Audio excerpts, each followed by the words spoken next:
Cerca del 70% de la superficie terrestre está cubierta de agua, pero solo el 3% es agua dulce.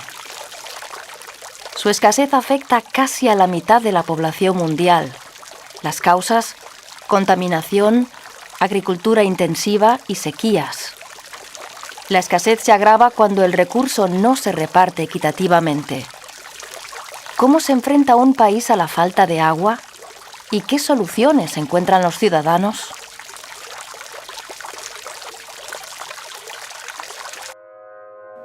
Si cada vez que abres una llave sale agua limpia y fresca, puede no parecer real que haya gente viviendo con menos agua de la que usas para ducharte. ¿Cómo es posible?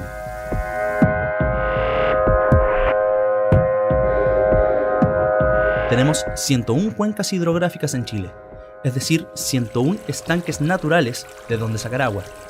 39 de estas cuencas están en la zona norte, entre Tarapacá y Coquimbo, 26 entre el Biobío y los lagos, 20 entre Aysén y Magallanes y solo 16 de ellas en la zona central, entre Valparaíso y el Maule. En la zona central es donde está más de la mitad del país y se abastecen solo del 15% de las cuencas. Y también es donde se concentra el sector productivo más demandante respecto al agua. A marzo de 2019 hay 49 comunas con escasez hídrica, es decir, 49 lugares donde no hay suficiente agua para todos. Esta es una de las regiones de Chile más afectadas por la falta de agua y la desigualdad en su reparto. Aquí el recurso imprescindible para la vida se encuentra en manos privadas y desvinculado de la tierra en virtud del Código de Aguas de 1981. Quien tiene tierras no posee necesariamente las aguas que discurren por ellas. En la provincia de Petorca, la mayoría de los habitantes reciben agua llevada por camiones. Acá en el territorio donde estamos acá, en la provincia de Petorca, es considerada hace mucho tiempo el epicentro nacional de la violación del derecho humano al agua, a propósito del conflicto que tenemos con el agronegocio. Acá en nuestro territorio, el 90% de toda la superficie cultivada son palto, un frutal de origen tropical, que en régimen de riego demanda enormes cantidades de agua, y el agua que hoy día consumen los paltos es el agua que hoy día les falta particularmente a las comunidades pobres, al pueblo sencillo de nuestro territorio. Y a pesar de las circunstancias ecológicas, ecosistémicas que hay en el territorio, se sigue plantando palto, se sigue destruyendo flora y fauna nativa de los cerros, porque además en el país no existen instrumentos de ordenamiento territorial asociados a las capacidades de uso agrícola de los suelos. Entonces finalmente los proyectos agrícolas, por ejemplo, en todo el país, no solamente en la provincia de Petorca, no tienen que pasar por estudios de impacto ambiental. Simple y llanamente se compran cerros, se destruye toda la flora y la fauna nativa y se colocan paltos, porque es un negocio que es altamente rentable, particularmente para sus tenedores, pero a costa del sacrificio de las comunidades que quedan privadas de agua. ¿Qué podría pasar cuando no haya más agua? El agua puede profundizar las inequidades sociales, por cuanto va a dejar a un sector de la población sin posibilidades de acceder a ella, porque no va a tener los recursos económicos para implementar las soluciones. Yo podría inducir una especie de desertificación social, es decir, población que se arranca del lugar buscando refugio en las ciudades. En 2017 se masificó el caso de Petorca, una provincia en la región de Valparaíso donde todas las caras de la sequía se manifestaron. Petorca sufre desde el año 1997 a la fecha un serio proceso de desertificación, de escasez de agua, producto de varias causas. Los cerros de Petorca son un duro contraste de la matriz productiva del país. Mientras unos se tiñen de pardo, otros brillan por los cultivos del oro verde, las paltas. ¿Cuánto se había visto que los cerros tenían el agua y la gente no? María Espinosa vive en Quebrada de Castro, a unos 15 kilómetros de Petorca. Desde hace 7 años que los gobiernos de turno le han presentado proyectos para que por fin tengan agua, pero aún no hay ni una gota. Muy lindo como lo diseñaron, muy bonito. La ilusionaron muy bien a nosotros. Y ese proyecto quedó en el puro diseño, entonces se cayó ese proyecto. Ya hace más de 10 años que estamos sin agua.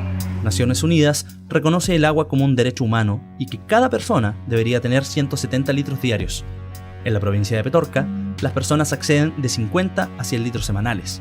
Su única salvación han sido los camiones aljibes, es decir, llevar en camión miles de litros de agua.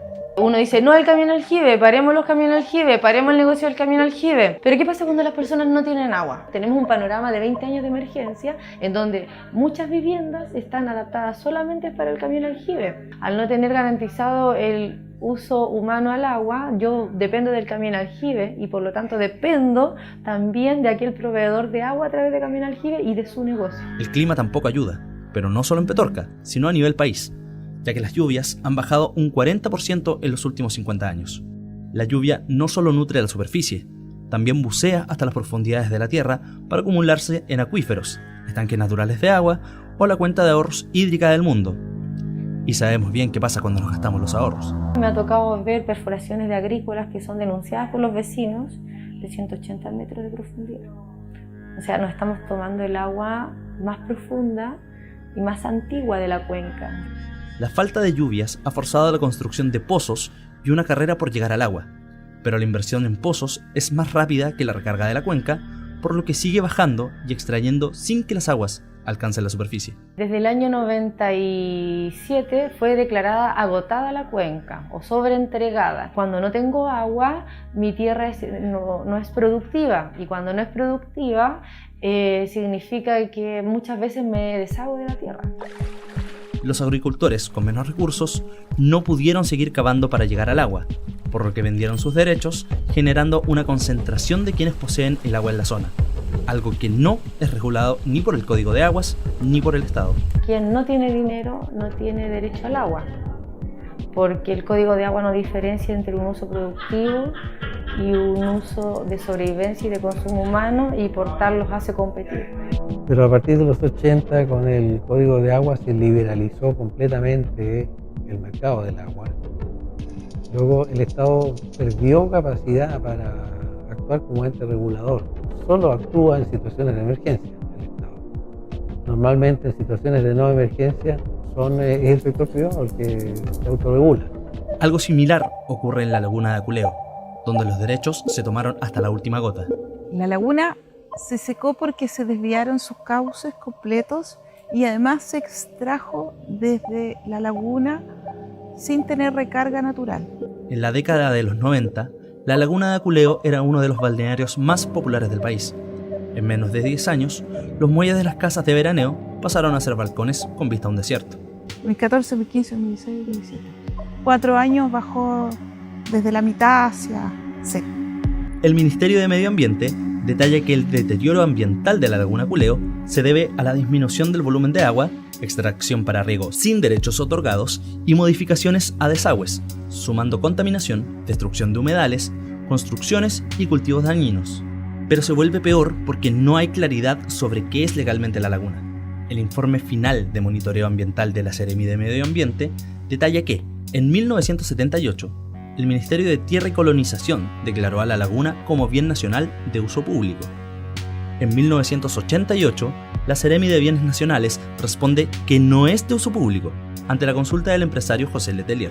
Hay gente que tiene derechos de agua de la laguna de Aculeo y solo es posible otorgar derechos de agua sobre bienes nacionales de uso público. O sea, si la laguna fuese privada, nunca se hubiesen podido otorgar derechos de agua sobre el espejo de la laguna. En 2015, la laguna no presenta inscripciones de propiedad, pero sí está inscrita como un tanque de regadío.